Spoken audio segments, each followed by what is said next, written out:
And we celebrating life. Coffee in the morning, so we toast it. Say we just fine iron, but emotion. No, we ain't boasting. No. Oh, no. I ain't going nowhere. I love this place. UINA. Oh, no. Welcome to Moko Moko. Yeah. Every country want friendship, like the village on the East Bank. But you can't hang if you ain't young. For my first interview, I tell Felice thanks. And I brought to brag my passport, you got a stamp. You can't answer Brad if you can't answer yard. We gon' catch it when it's good, cause we say when it's hard. Not for them, live in country and people don't spend it long. Them under them is proud, not for themselves the land. We pay rent on another land. When Guyana got a lot of land, but they blame the government. For this nation, God cover us. Blessing on everyone, listen brother man. Put two and two together, don't listen to the one. Some of them just like to alcohol, heap of stuff. Anywhere we go, we just run. Buy this is GT boy, yeah, we got the team with blood, so. Oh no, I ain't going nowhere. I love this place. GYNA.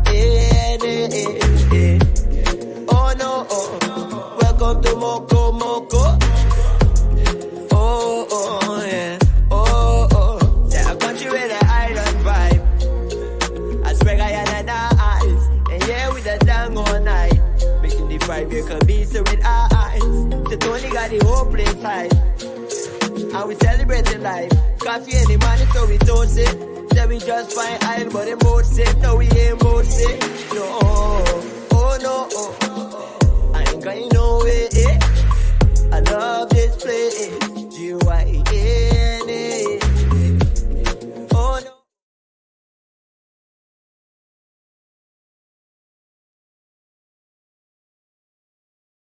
Pro Media Professional Live Streaming Service. Experience the difference when it's live. Pro Media provides you a complete range of live and demand streaming solutions no matter what your special event may be. Weddings, funerals, concerts, press conferences, conventions, seminars, workshops, meetings, religious events, and more. For more information, call 669-5376 or 609-5264. Experience the difference when it's live.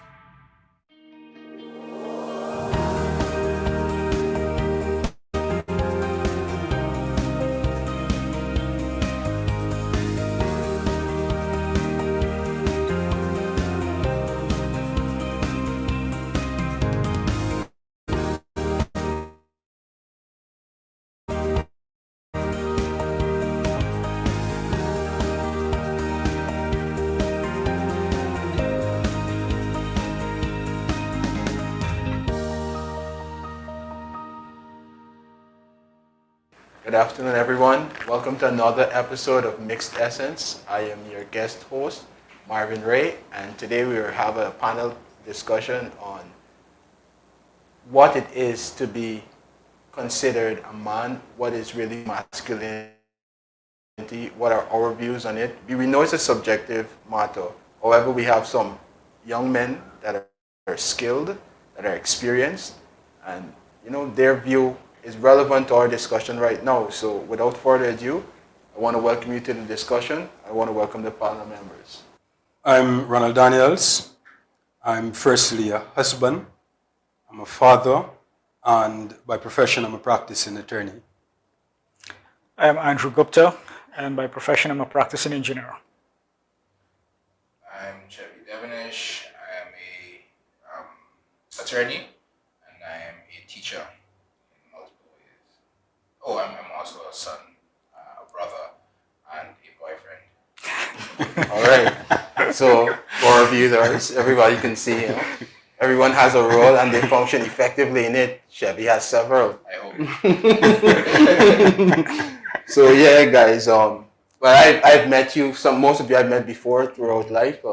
I'm actually a fan of Mr. Daniel's post on social media. I think I told you that when we first met. Yeah, man, that's very kind of you. Yeah, I mean, it's needed. The discussion, the posts that you made, they're very thought provoking, and it gives a clear insight into a direction in which we can go.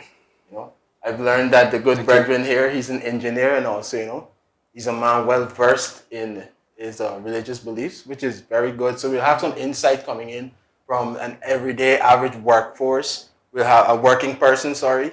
We'll have some insight coming in from an academic view.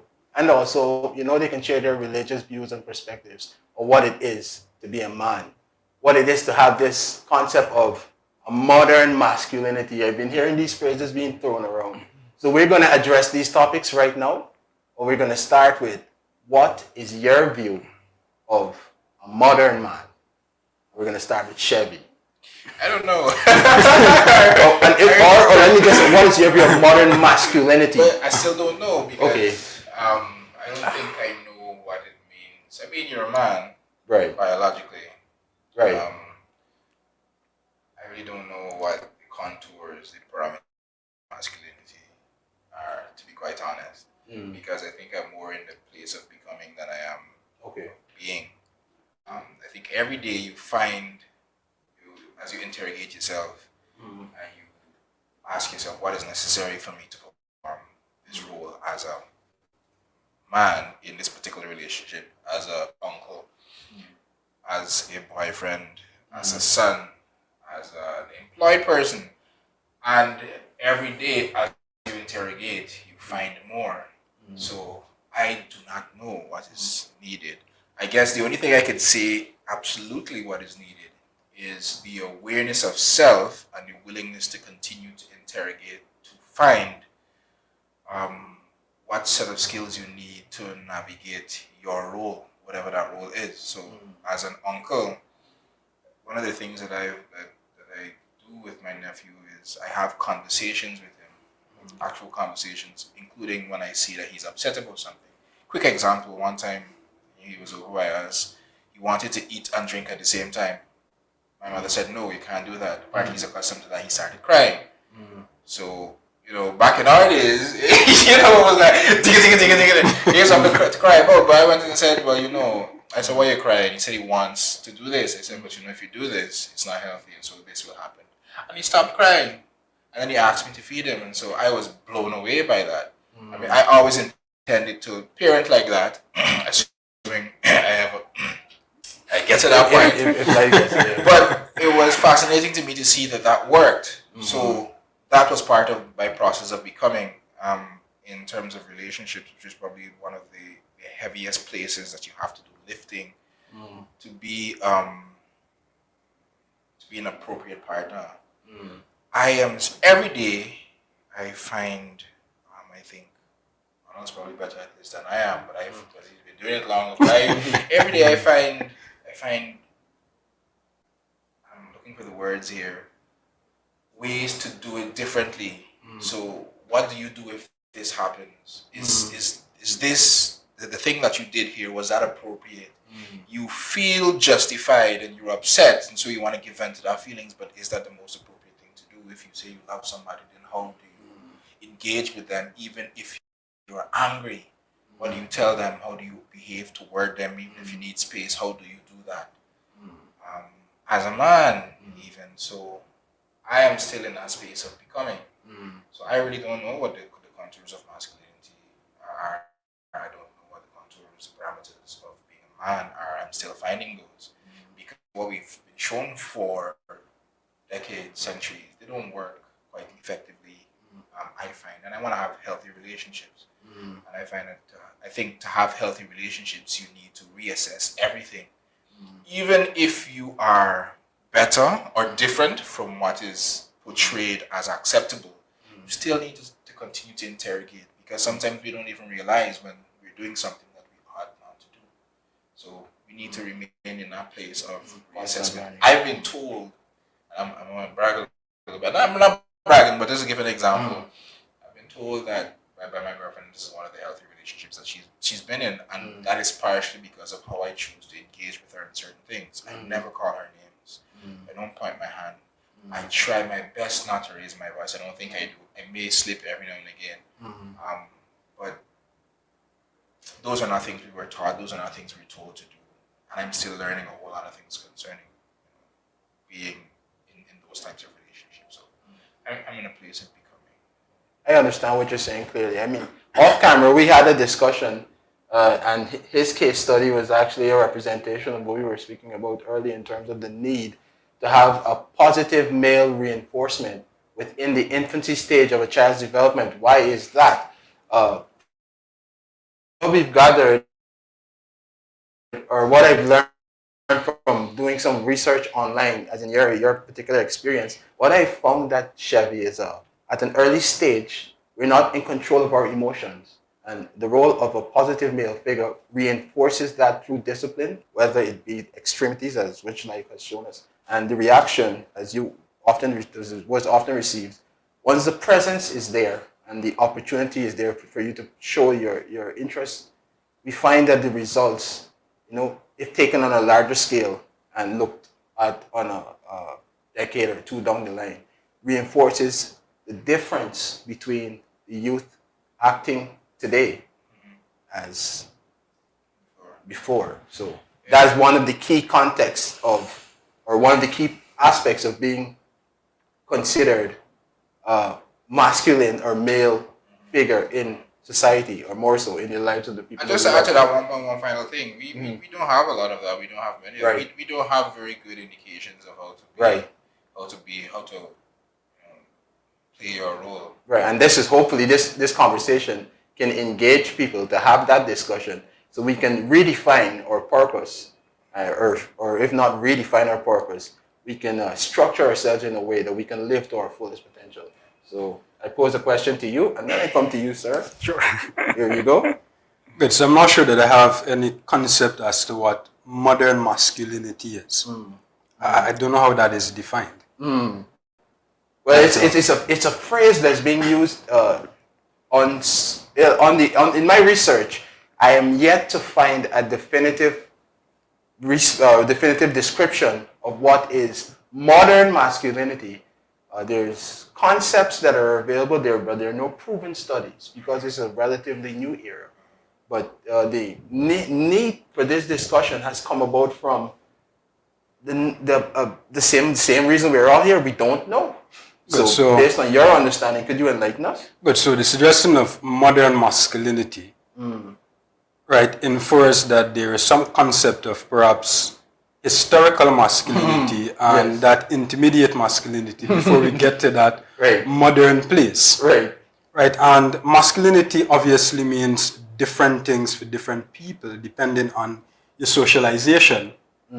Yes? Because if I'm socialized in a certain type of environment, then I may have a different type of male figure or a different concept or notion of masculinity than my brother here would have or my other brother here would have.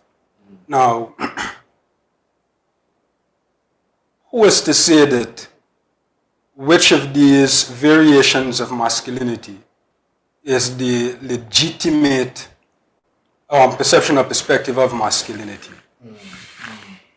Now, I've come up in an environment where I would say that I didn't have perhaps what I've come to appreciate, concrete, positive male figures.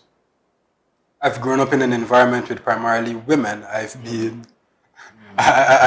cultured primarily by women. And what I've taken away from that is a sense of empathy and a sense of compassion.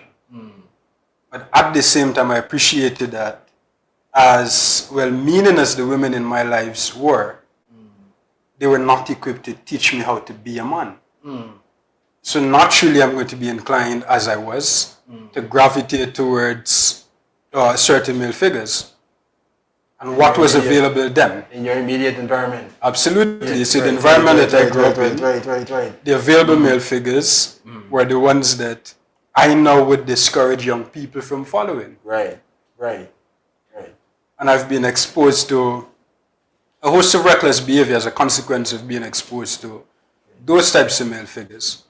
And I've suffered, and I'm tempted to say in certain regards, perhaps irreparably, from some of those consequences. But having grown up in that environment and having been exposed to the consequences of that type of environment, I made the determination that I don't want my children to have that same type of socialization. especially my boys. And now I'm the father of 3 sons Oh, wonderful. and a daughter. This Oh, economy. wonderful. In this economy. So I try to instill certain values in my son in my sons, that weren't instilled in me. And in instilling those values in my son, as well as for my daughter, I try to project a certain type of, example to her, so that even when she gets to that place where she is looking for that male companionship, right, she would have a positive example coming from me. Now, this is what my house looks like in terms of my boys especially. We kiss our sons regularly. We tell them every so often that we love them. A day doesn't go by without cuddling each and every one of my sons. And I'm focusing on my sons here because we're talking about this notion of modern masculinity and masculinity in general. Right. I kiss my sons. I cuddle my sons. I reassure them daily that I love them. And what they do when they get up in the morning, from the 2-year-old right up to the 7-year-old, there's a 5-year-old intervening, they get up and they greet each other. They say good morning to each other. They hug each other and kiss each other. And that is a common daily practice.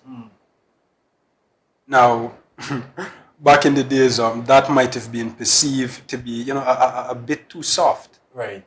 Yes? Right. But that's excellent positive reinforcement. Absolutely. Right, so I've said all of that to say this.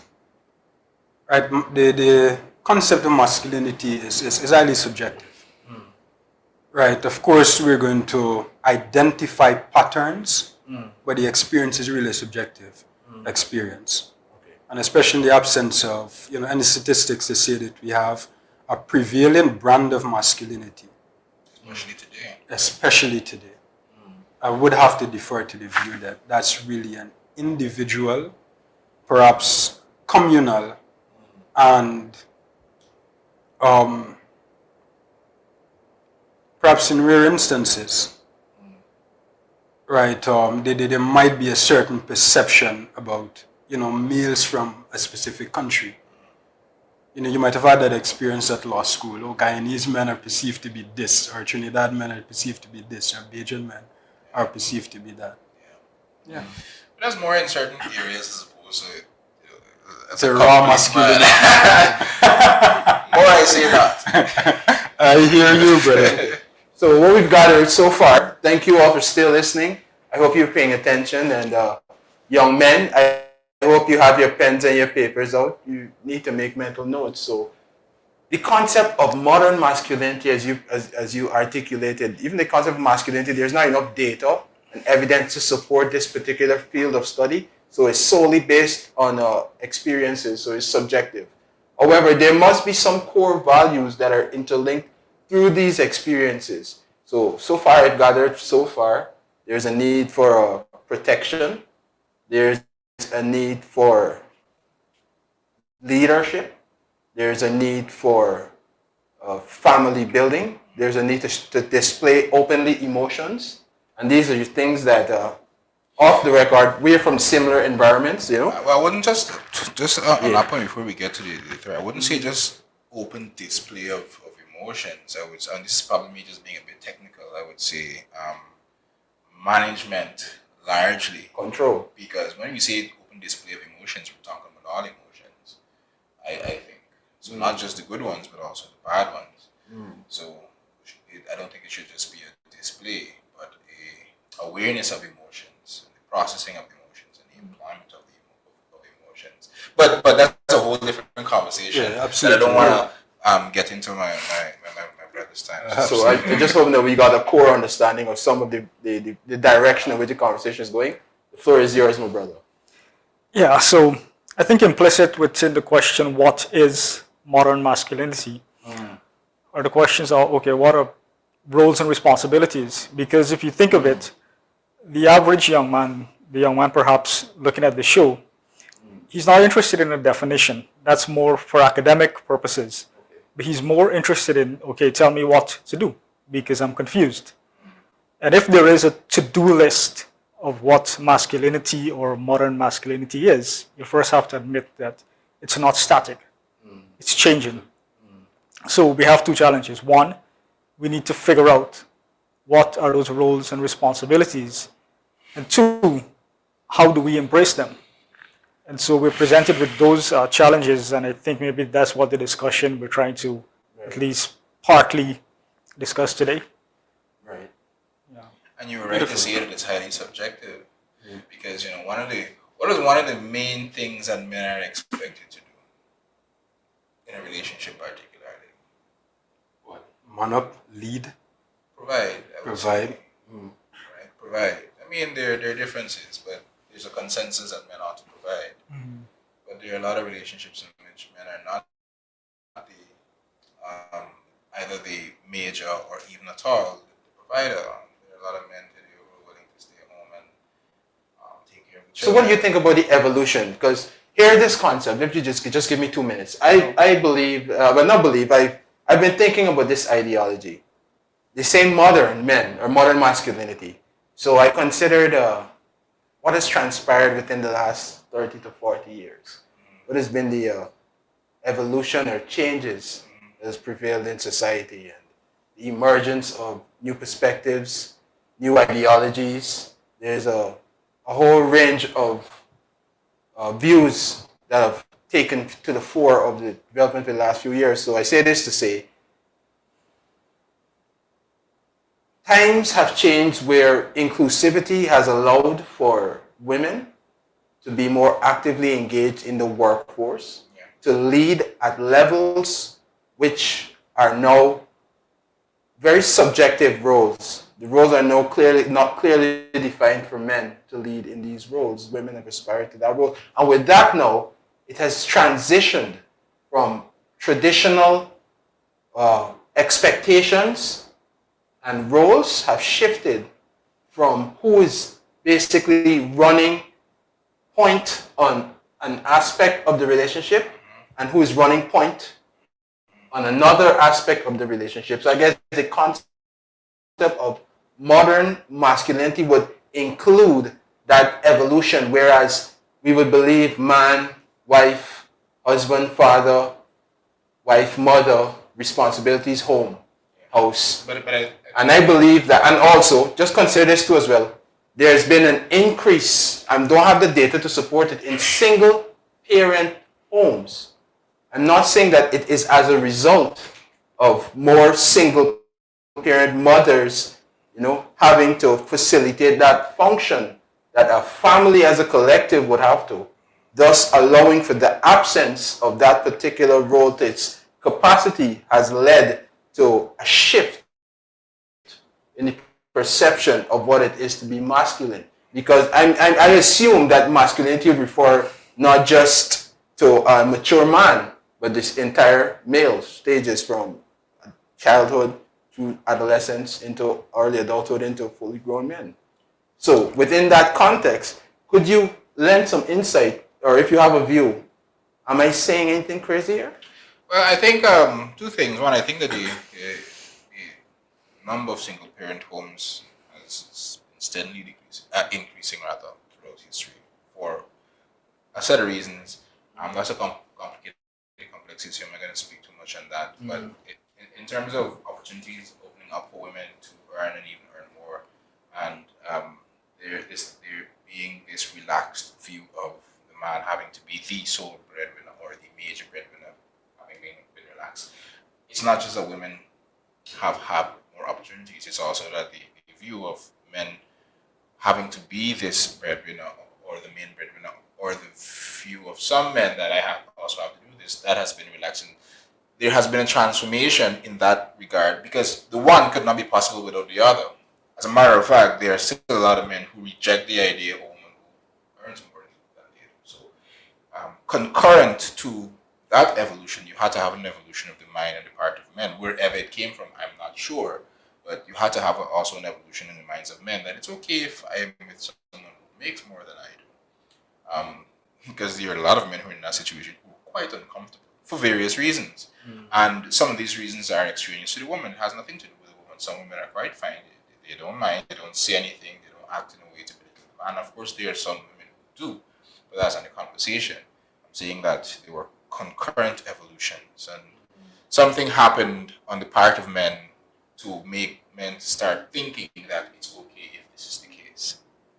If this happens, if I'm with a woman. There are socioeconomic rules that there are socioeconomic conditions that derive too as well, because it was possibly easier to own a home and function in the 50s or early 60s as a one-income person, as opposed to now where you probably will need multiple sources of income to sustain a family. I'm not sure about the economics of that. There's just something I really said that men do 3 Ps. We provide, we profess, and we protect.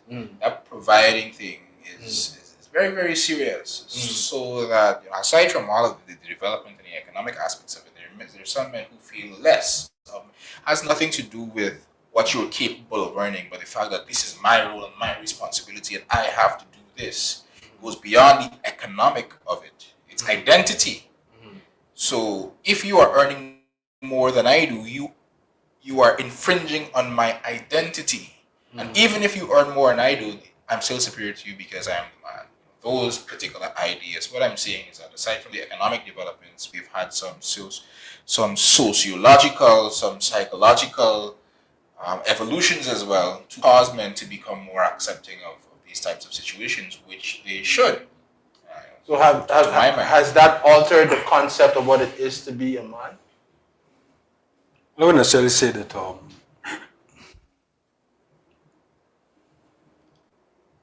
altered in the sense of perhaps redefining. Yes. Now, a lot of women were kept out of the employment arena because of a number of reasons. Either because they were not exposed to educational opportunities, because of the traditional views of male and female roles, and then and because they were not permitted to work even outside of having attained that education to qualify them for certain positions. And then we had this concept of the traditional male-female role. A woman must be confined to the home and provide that kind of social and emotional foundation. While the man goes out there, he's the earner, and he brings in. So his authority was largely tied to the fact, as Chevy has said, he is providing materially. So I lead because I provide materially.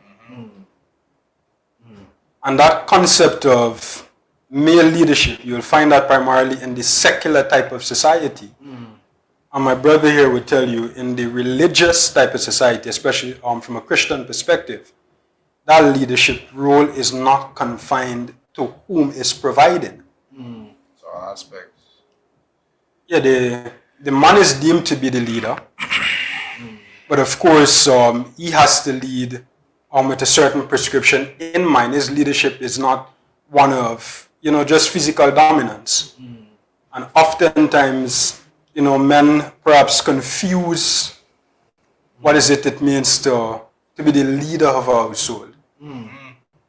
Right? I'm the head, I'm providing, whatever I say goes. No, even and sorry to cut it, but even if I'm not providing as much, I am the man.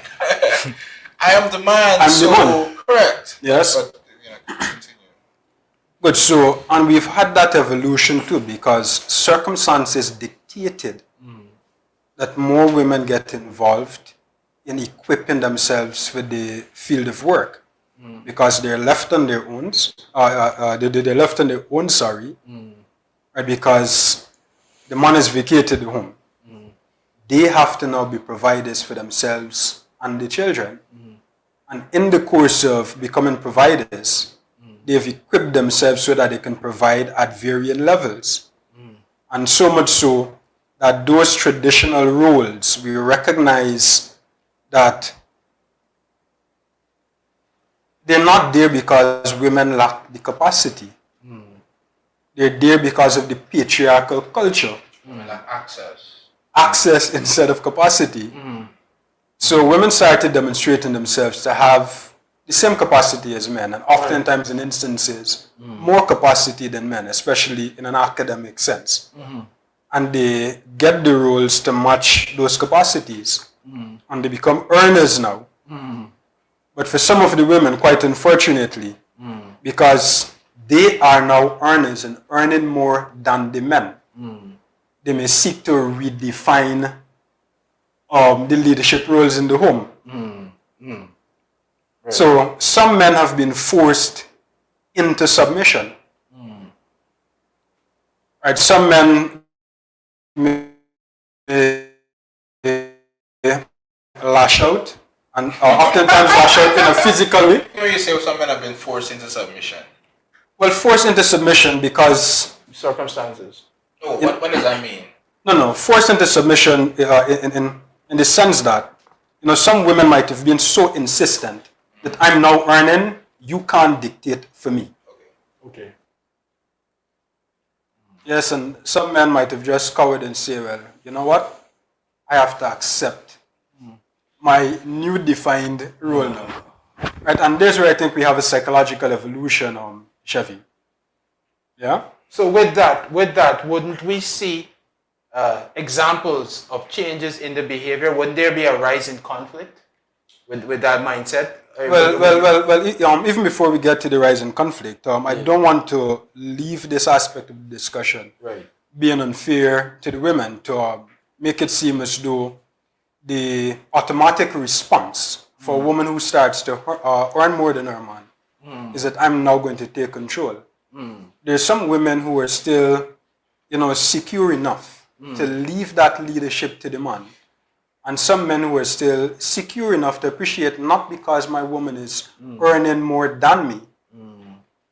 Right? It means that I'm now incapable of providing that sense of direction for our family. Let me ask this, are we still speaking from the biblical perspective or also secular? And I tell you, well, you answer that question before I ask. Are we still speaking solely from the biblical perspective? No. Because my question to that is this: who decides who is the lead in the house and why is it? Because when I think of my relationship, I don't think there's necessarily a leader. I think in certain situations, based on the dynamics, like economics, equilibrium, it finds itself. So I think in many relationships, it's found. So you may find that a woman is back and allows the man to take the lead in certain aspects, or he may do so. So I don't know, this perception that the man is the leader. I understand why it comes from the biblical perspective, but I don't understand necessarily why it would be accepted as being the case in a secular perspective. To my mind, leadership should be in the hands of both parties because we both decide what we're going to do. If we want to do this, we have a discussion, we have a conversation, and based on whatever consensus we get to, and this is what we do. Which is why my girlfriend asked me a question a while ago whether I require submissiveness in a relationship. Submissive.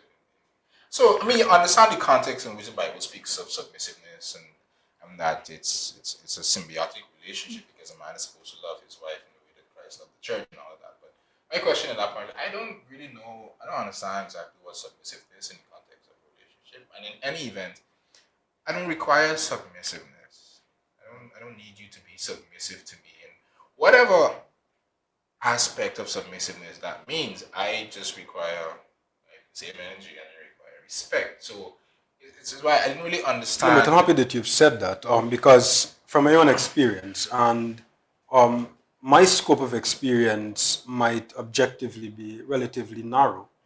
But even from my secular experience, right, woman traditionally, and even a woman who is established, a woman who's earning, and a woman who's earning more than a man, right, she invariably still expects that a man should be a man, right? A man should lead, right? And leading doesn't necessarily mean that I should dominate you, but leading in the sense that,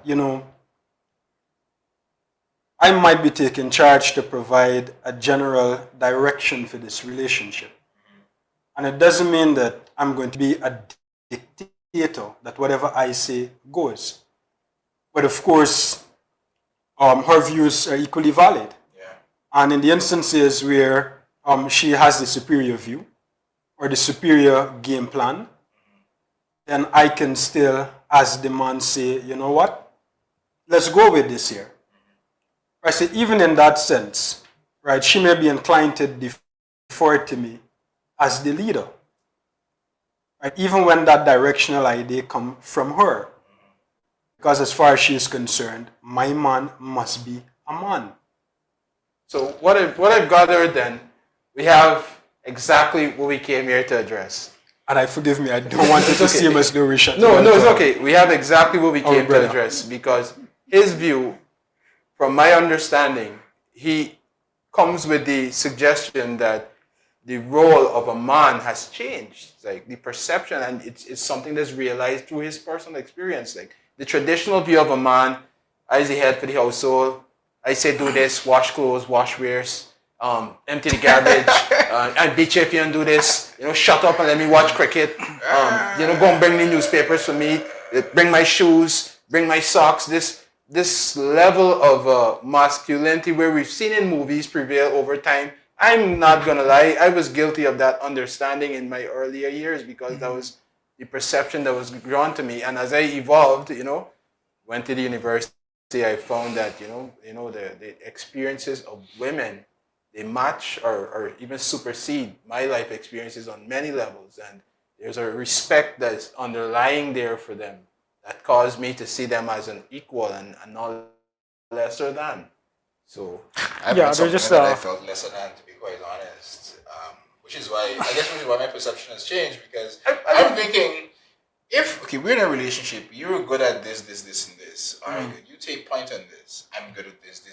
I take point on this. Or even if you're good at it, but you prefer if I do it, we can do that. To me, that is kind of like joint leadership. So I understand that, and I even understand there's some women who like to have the man lead generally in a relationship, and that is fine. But as to whether it is the role of a man to be the leader, Chevy, to be honest, it's been the general perception over time. I mean, this is just within this recent development of 10, 15 years. Yeah. We've seen a very fast transition, and I would like to believe that fast transition has caused, men who are not likely inclined to understand the impact of that transition and the direction it's going. They're probably have a misunderstanding of the concept. Whilst as you brothers you've absorbed that idea and you've reacted in a positive way and you've seen the results. Well, the truth, You take the floor there. Yeah, two things I just want to say quickly. Not to take the discussion backward, but just to sort of we're touching on a lot of things, right? Yeah. So I think it's important to just flesh out some of them. So you mentioned the idea of provided being tied to the man's identity. I think that's a very fickle thing to do. Here's why. And in my industry, I work as an engineer, so I see this a lot. It's, let's say your identity as a man or your maleness or head of the home or whatever leader is tied to your identity to provide, one, be sole provider or providing more. It's fickle because there are certain jobs, there's a very high risk that, one, you can get injured. And if you're injured and you're out of the job for months, or if you're laid off, what happens to your identity as a man? Are you still the man? Are you still the head? Are you still the leader? So I think we've got to push the discussion forward so that our young men can say, okay, I have to provide, and I embrace that responsibility with all my might. I'm not going to abdicate that responsibility, but that is not my identity. hold on, let me clarify. Did you get that I was saying that? No, I'm talking generally speaking. Oh, okay, good. I wasn't saying that. I'm not attacking you. I'm talking about a general perception. But I just wanted to clarify that I wasn't saying that it's tied to a man's. I was just saying that as a matter of fact, this is the but there is that perception out there, right? Yeah. So we've got to move young men into a position where they're so secure in their identity that you understand things like temporary inability to work or temporary job opportunities, it does not affect who you are. You need to unpack that point because there's so much in that point. Absolutely. Yeah. Because now, whether or not it's a seasonal job or something, any job at all, what happens when he loses his job? What happens when he loses his ability to earn? More so if it's permanent. What has been the social repercussions of those Yeah. situations and circumstances? And the other thing that it does too, if you can get a young man to move his identity away from that, it makes him so secure that he's able and he welcomes a wife or a young woman who makes more than him. Beautiful. And he sees that as a good thing. He's not threatened by it because his identity, his sense of worth is not threatened. However, this is not to say we should take the responsibility to provide lightly, right? So it's like a balancing act. You need to provide. Don't be lazy. But at the same time, you are more than that. Beautiful. So, Excellent points. So we've got it so far. Oh, Bert me, forgive me, but just let me interject. Well, broaden that perspective, perhaps. Now, even if he is secure in his identity, and his identity is disconnected from his ability to earn or his capacity to earn at any given time, right? A lot too would depend on the socialization of the woman in his life. that's true. Because if, God forbids, that she is one of those women, right, who becomes haughty because of her capacity to earn, or to earn more, to earn when he's not earning, or to earn more even if he is earning, then we can have some real friction there, irrespective of how strong his identity might be. That's true. That's why compatibility is important. Solid point. And before we continue, the other thing I wanted to say, just because we mentioned it, but in terms of our discussion about leadership, and while I'm sure we have different worldviews, so we won't agree on everything, but we shouldn't only talk about who's leading from it being a position of power and privilege. So I want to be the leader or the man should be. But when we talk about leadership, essentially it's more about accountability because somebody has to stand up and say the buck stops with me. Beautiful. And so that's why in organizations we never find everyone is equal, everyone leads, because then when the accountability comes into play, everyone says it's not me. Somebody has to say Very good point. it stops with me. I was doing some reading. I was actually doing some reading and some research on this particular concept. And you guys have all surmised a 2-minute video I saw. And the video is the 3 virtues of being a man. Carrying the burden, being able to carry a burden. You must be able to carry a burden. Being responsible and being accountable. You know, young men, I know you're listening to me, and these 3 simple things, you know, you can apply to your everyday life, and it's the application of this. Let me just flash forward a little bit. Ronald, you may be able to share this. I'm from All Boys Town, and my father dropped out school when he was in primary school, and I used to sell bread with him on the market, border market after school. I also went to Bishop's High School, so I had an experience of both worlds, and was fortunate. However, being a part of the 1% or less than 1% from your community, it still paints a negative outlook on life. So for young people going through situations where, as I've explained to you, at the age of 13, 14, I had to work because although my father would try a thing, you know, needs weren't being met. Yeah. So there's outlying issues that are burdening young men, that are blocking them right now from achieving the equilibrium, to use a word from him, that we need in life. So as we go forward, you know, consider this question. A 14-year-old young man has, from your environment, and your environment, give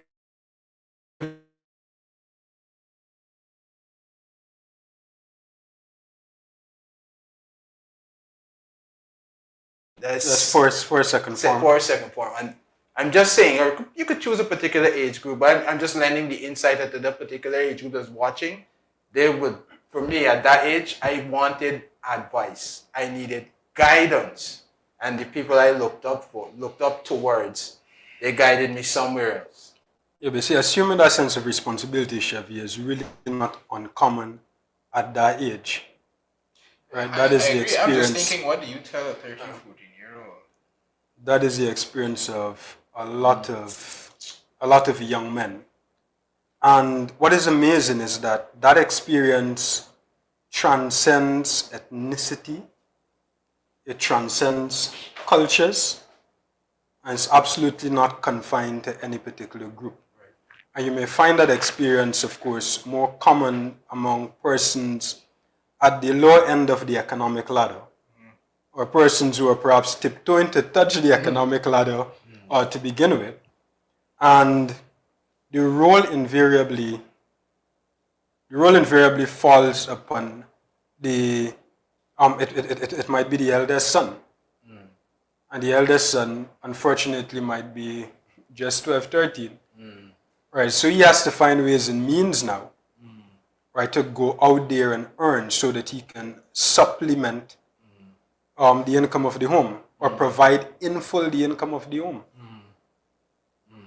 And you may find him at the local garage, you may find him on the market, you may find him doing some manual labor somewhere. Now, what that testifies to, by way of advice, there's really very little you can tell him. What needs to be put in place in those circumstances are social cushions and economic cushions. Right? How does the community intervene in those circumstances? How do the religious organizations in those communities intervene in those circumstances? How do the government intervene in those circumstances? There is very little you can tell a young man in those circumstances. What are you going to say to him? Oh, don't lose hope.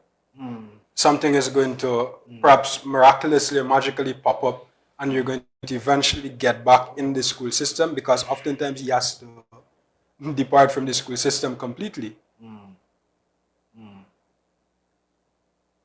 And I was speaking to my cousin only this morning about this concept of pulling oneself up by their own bootstraps.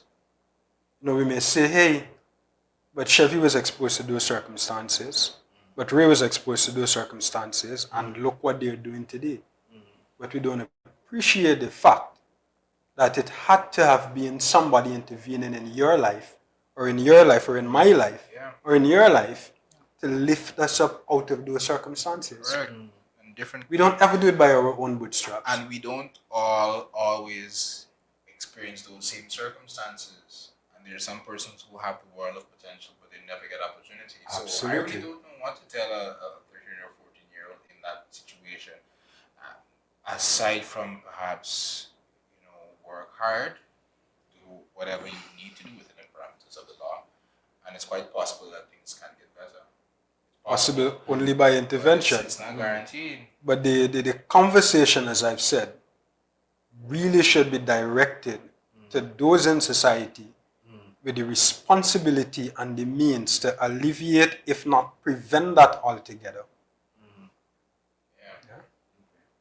Which is why it's important for persons to get back, to go back, to reach out.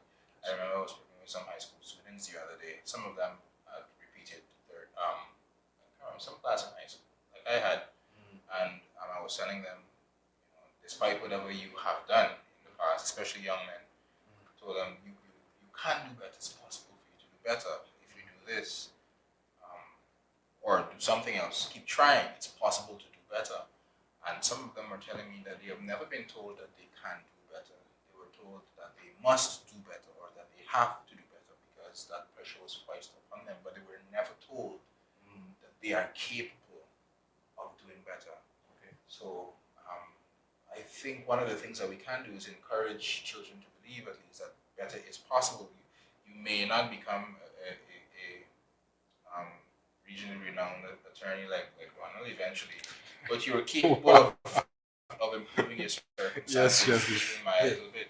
Right. So encouragement is important, and being willing to, like I said, it can't just be a conversation with the persons in those situations. It has to be a conversation with persons who are capable of giving some intervention. So that would be my contribution in that line.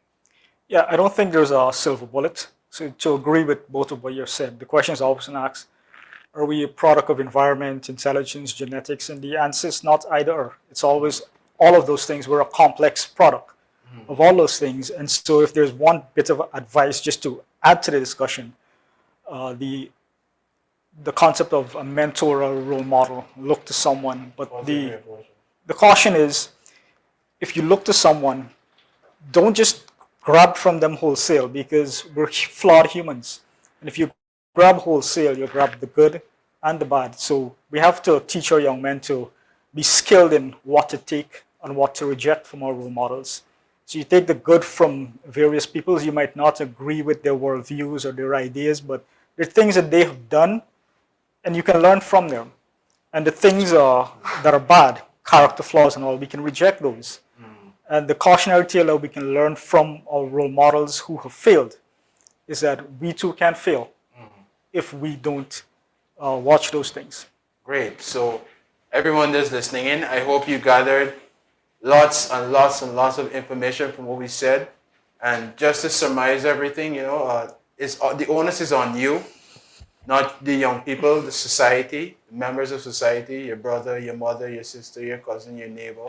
The onus is on ourselves, we the adults, to really look at the generation that's coming up after us and be responsible.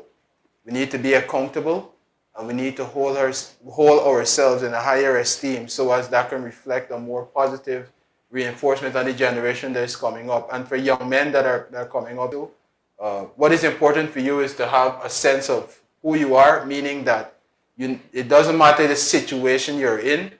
Your purpose right now, immediately, is to have a plan. If you're in school, your purpose is to finish school and get a job. If you're into agriculture, your purpose right now is to find a way in which you can realize your dreams, your potential. So really and truly, it comes down to you, the individual, to want to do better with life, regardless of your circumstances. If you find yourself around the wrong crowd, it's best to be alone and figure out what is it you want from your life than following wrong crowds. I learned the hard way that, not all company is good company. Sometimes the best company, if you can't find a positive role model in your life, if you can't find one in your church, in your mosque, if you're not religious, if you can't find one in your family, if you're on Facebook, you can find one on Facebook. You can find one on YouTube. Sometimes the easiest way to help address some of our issues is just by actually doing something. Doing nothing about your problems or your current situation will just leave you there. So I want to thank you for your time, and we would really love to have you back with more discussion. Thank you guys for everything. Thank you ever so much. You have the best day you could. Bye-bye.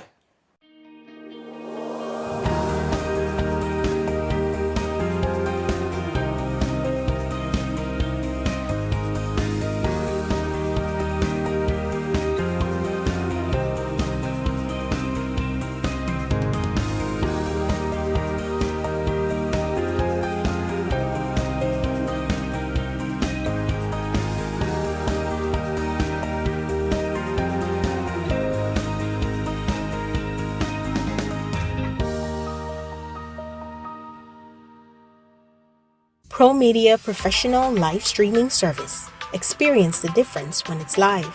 Pro Media provides you a complete range of live and demand streaming solutions, no matter what your special event may be. Weddings, funerals, concerts, press conferences, conventions, seminars, workshops, meetings, religious events, and more. For more information, call 669-5376 or 609-5264.